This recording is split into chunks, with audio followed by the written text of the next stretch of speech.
e vamos analisar este caso com o advogado Miguel Matias. Muito boa tarde. Começo por lhe perguntar, ou para percebermos melhor, que crimes é que estão aqui em causa. Boa tarde, antes de mais. Estamos perante, alegadamente, crimes de corrupção. Estamos também, alegadamente, e sempre, perante crimes relacionados com fuga, portanto, a fraude fiscal qualificada pelo montante. E estamos também, aparentemente, perante branqueamento de capitais, isto é, portanto, a colocação ou a recolocação do dinheiro depois de limpo, entre aspas, naturalmente, no sistema financeiro legal. Portanto, aparentemente serão esses os crimes que estão aqui em causa. E com base noutros casos são crimes difíceis de provar. O advogado dizia que a indiciação é extensa, mas não forte. Pois, como é óbvio, o meu colega, que eu assisti-lo, portanto, naturalmente, que conheceu hoje a indiciação que o Ministério Público imputa, portanto, ao seu cliente. É extensa, certamente, portanto, poderemos estar a falar de várias operações, alegadamente várias operações. Não quer dizer, naturalmente, com isto que elas não sejam explicáveis, como é óbvio, não é? E, portanto, poderá e deverá, portanto, a partir do momento em que pretende prestar declarações, até documentalmente, demonstrar que os indícios não são assim tão fortes ou até têm alguma demonstração de legalidade e de conformidade com o normal. Mas são difíceis de provar este tipo de crimes, em que sentido? São difíceis de demonstrar porque são crimes financeiros, normalmente. São crimes que têm movimentos financeiros, por vezes, difíceis de interpretar, no meio de muitos outros. São operações jurídicas complexas também, com criação eventual de outras sociedades, por exemplo, de outros locais, portanto, de transferências de dinheiros, e, portanto, naturalmente tornam uma maior dificuldade. Mas isto não significa, naturalmente, que as pessoas cometam ou tenham cometido este tipo de crimes pelo facto de movimentarem financeiramente tanto dinheiro ou tão pouco. As pessoas têm legitimidade para ter capacidade financeira. Infelizmente, em Portugal, nós também sabemos que é assim, não é? Quem tem um pouco mais de capacidade, normalmente, é olhar de lado. Nós sabemos isso. Hoje vimos que só uma das arguidas foi Jéssica Antunes, que é filha de Hernani Vaz Antunes. Já vamos ao caso de Hernani Vaz Antunes, mas só foi ouvida Jéssica Antunes, continua na segunda-feira. Poderá ser um interrogatório extenso?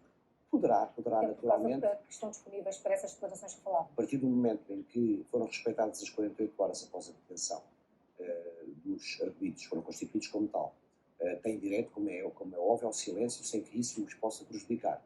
Mas também a partir do momento em que tomaram conhecimento da apresentação do Ministério Público perante a jurisdição criminal, dos indícios que recolheu e que entende consubstanciarem a prática do ilícito penal, na que os conheceram, naturalmente, querendo prestar declarações, poderá ser relativamente demoroso, claro que sim. Só para dizer, ouvimos há pouco a Mariana e também o advogado, talvez para terça-feira, talvez medidas de coação só para terça-feira. Eu penso que sim, porque se estamos a falar de uma indiciação extensa, naturalmente que haverá bastantes pontos a rebater.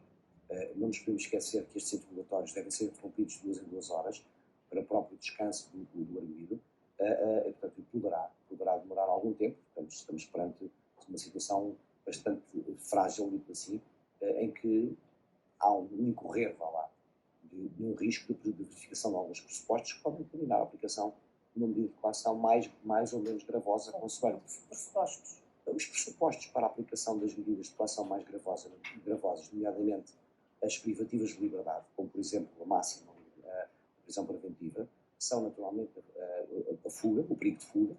São os fortes indícios e o facto de não morar em Portugal. Certamente isso é uma suposição, fundada em algo do Ministério Público, como é óbvio, não é? Portanto, mas há que rebater essa suposição. Portanto, o facto de não morar em Portugal não significa necessariamente que vai fugir. Pode significar a disponibilidade para se deslocar facilmente. Portanto, mas isso não é um pressuposto em si mesmo para a aplicação desta medida de coação. Há outras, o perigo de continuação do inquérito, o perigo de continuação da própria atividade criminosa, o perigo de ocultação de provas ou de destruição das mesmas.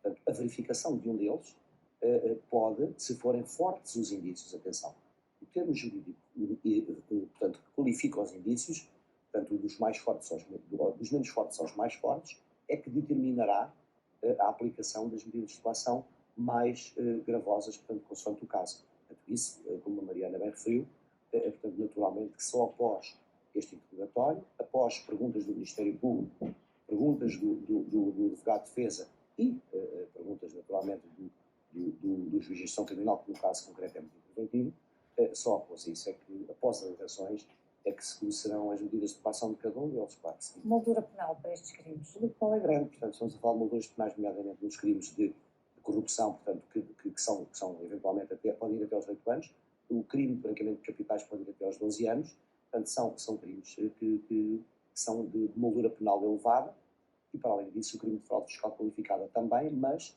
tem uma componente financeira de lesão que pode eventualmente ter ditado o pedido que vocês publicitaram de arresto preventivo de algum património destes arguidos, portanto, que poderá servir, caso e eventualmente venham a ser condenados, a ressarcir o próprio Estado e, eventualmente, a própria Altice, que poderá, se for demonstrado, ou se for demonstrado, não, que poderá acompanhar o processo como assistente do Ministério Público e que poderá reclamar uma indenização se assim se demonstrar.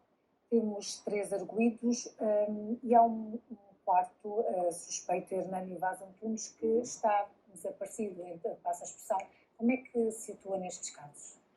Como é que se atua? Atua-se mediante a passagem de mandatos de detenção, portanto, de comunicação a várias entidades, nomeadamente aos aeroportos, portanto, para que se controle portanto, a passagem, portanto, o perigo de passagem de determinada pessoa, mas naturalmente que uma pessoa não estar em casa não significa que está em fuga, não é? Como é óbvio.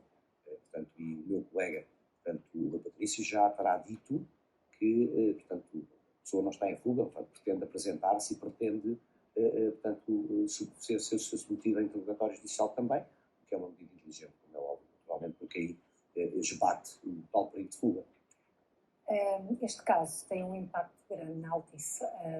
Com a experiência que tem como advogado, surpreende que a sucessão de casos com estes crimes?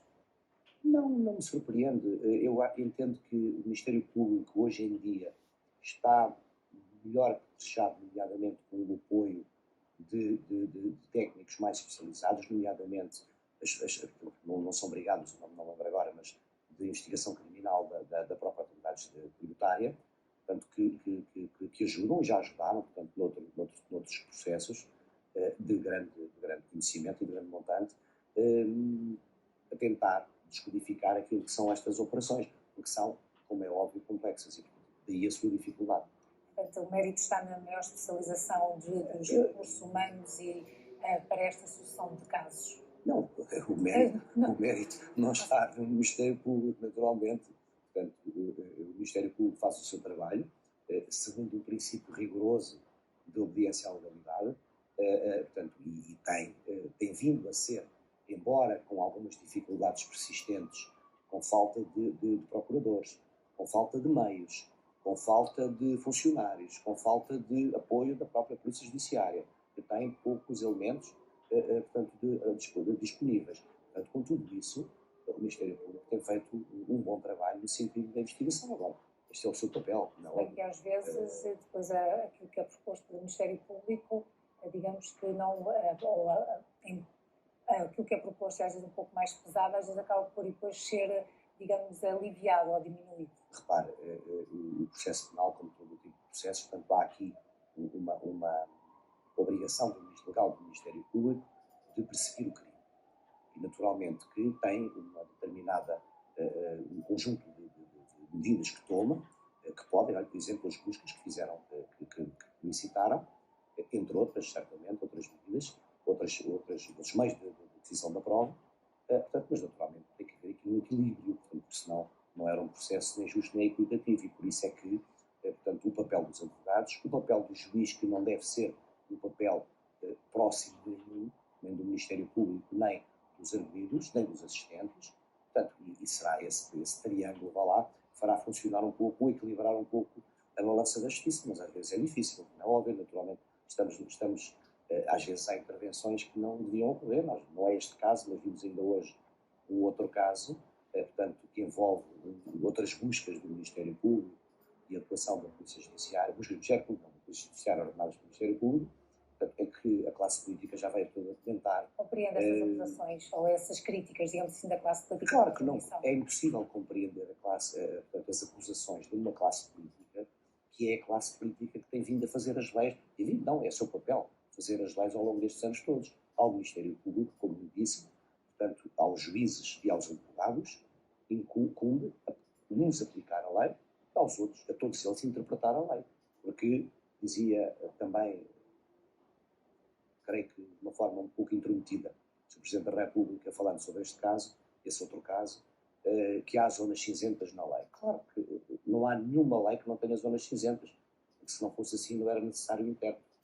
Portanto, bastava ler a lei, qualquer pessoa saberia aplicá-la, não era preciso um advogado, um juiz ou um procurador, como é óbvio, não é? Portanto, acho que é muito abusivo. Isto está realmente a colocar em causa aquilo que é um princípio basilar do nosso sistema democrático, que é o princípio da separação de poderes. Muito obrigada, Miguel Matias, a ajudar-nos a compreender melhor este caso da Altice.